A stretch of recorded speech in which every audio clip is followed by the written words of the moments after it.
This is your warning. While you clicked on a video asking a simple question about Survivor spoiling its own show, I do believe this video will have an almost definitive answer as to who, and in turn, may spoil Survivor 49 for you as well. The rules of this video are simple. All the information I will be presenting here will be solely focused on decisions that Survivor, the show, made that potentially spoiled their own season. We are not examining anything beyond the decisions Survivor made themselves. Turn back now if you want to take the blue pill and be kept in the dark, but for those who want the truth, let's continue. Survivor 49 is the newest season airing on CBS, and as of the time of this video publishing, it features a cast of 18 brand new players. But the real hype is for Survivor 50. You see, Survivor 50 is going to be the first all-returning player season in 6 years when it premieres in 2026, and it features 24 players, with 2 of those players being on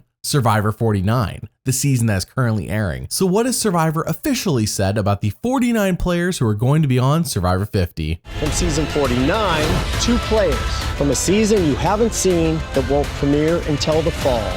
Those players will remain a mystery for now. That is from the cast reveal video that Survivor put out, and they basically said nothing. They left it in the dark, and I'm sure they are hoping it stays that way. And for most casual fans, it will remain that way. For example, I have friends and family who watch the show, but they don't engage with it outside of when it airs on TV on Wednesdays. They will have no idea, and good for them. But for anyone watching a video like this or just trying to engage in the Survivor community online right now, you likely have already seen the comments. You likely know who comes back because once the cast of 50 was leaked, it spread like wildfire. But here's the thing, simply knowing which players are returning from 49 is not a spoiler for its own season, because 50 features a wide variety of players with only 2 past winners. The theme of 50 is in the hands of the fans, not something like winners at war. So returning from 49 in that sense means nothing. It implies there are players who the fans are going to want to see again, and therefore probably means they're big characters and they make a splash on the season they're in, but that's really small in the grand scheme of things. However, inside Survivor, a reputable source that does not publish spoilers on how any season plays out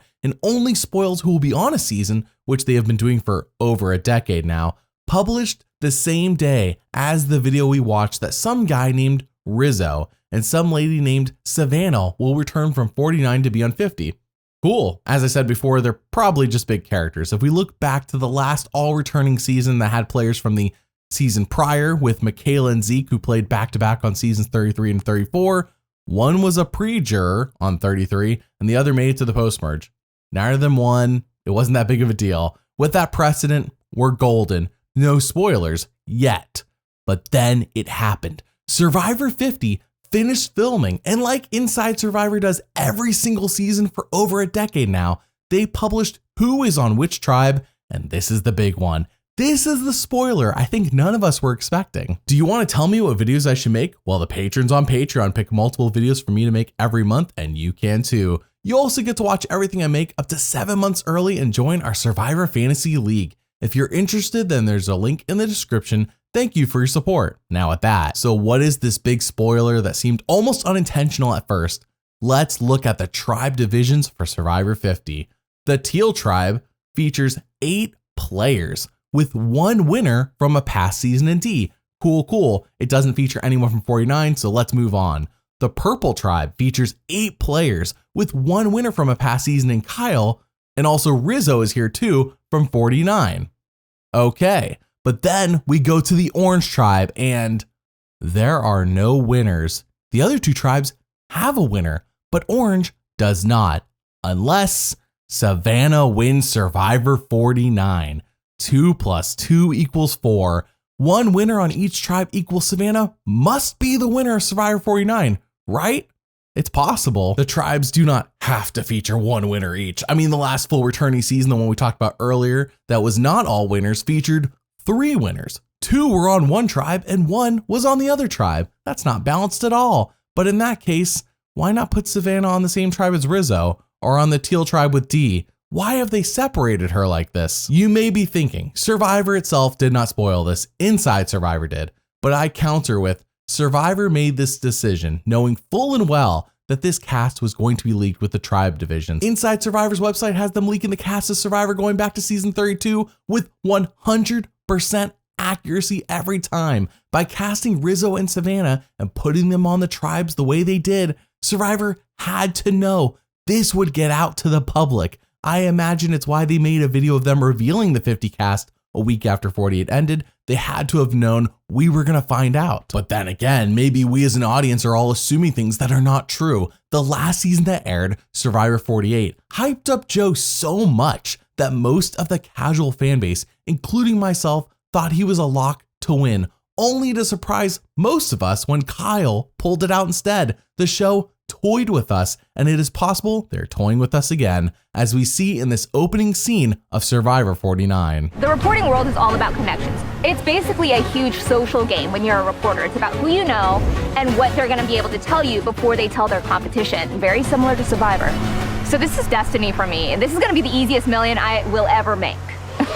Is it really that obvious? I mean, it could be. Or this could be a 4D chess move by Survivor. By putting a winner quote at the beginning of the season from Savannah could just be the show screwing with us. They know that many of us are assuming Savannah wins. It's been out there for months before this episode premiered. But in reality, it could be that instead of Savannah or Rizzo winning, it's someone else. And by sending us further down the Savannah rabbit trail, we all look dumb in the process. Now that's where this video was going to end, but shout out to DXJC56 who commented on a recent video of mine where he said you gotta check out the first episode of the On Fire podcast for Survivor 49, which features the host Jeff Probst. He says in the first 5 minutes, they talk about this and it seems very spoilery. And I was like, really? No way. But I checked and holy crap, let me play for you a very edited down clip.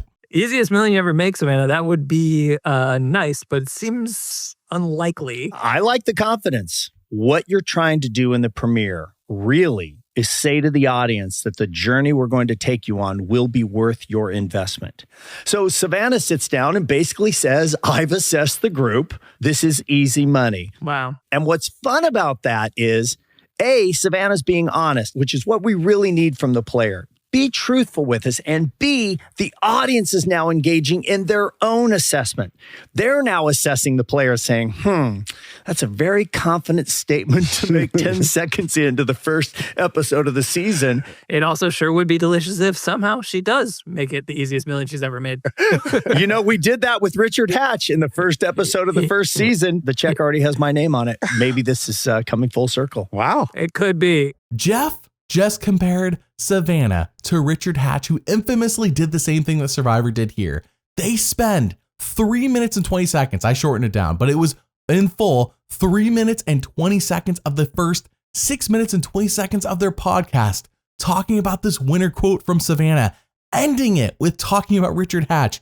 If you go back and listen to older seasons of On Fire, they tend to talk about the future winner of the season much more than anyone else, and it doesn't really stand out as odd until you know the results of said season and listen back and realize that, of course, the On Fire podcast knows who wins, and while they will never say who that is, their focus on talking about the future winner makes it super clear once the season's done. So my money is that Survivor did spoil Savannah, but after being wrong about Joe last season, after being tricked, I'm going to keep a sense of doubt in the back of my head just in case. So what do you think? Did Survivor spoil their own season or no? Comment below and let me know.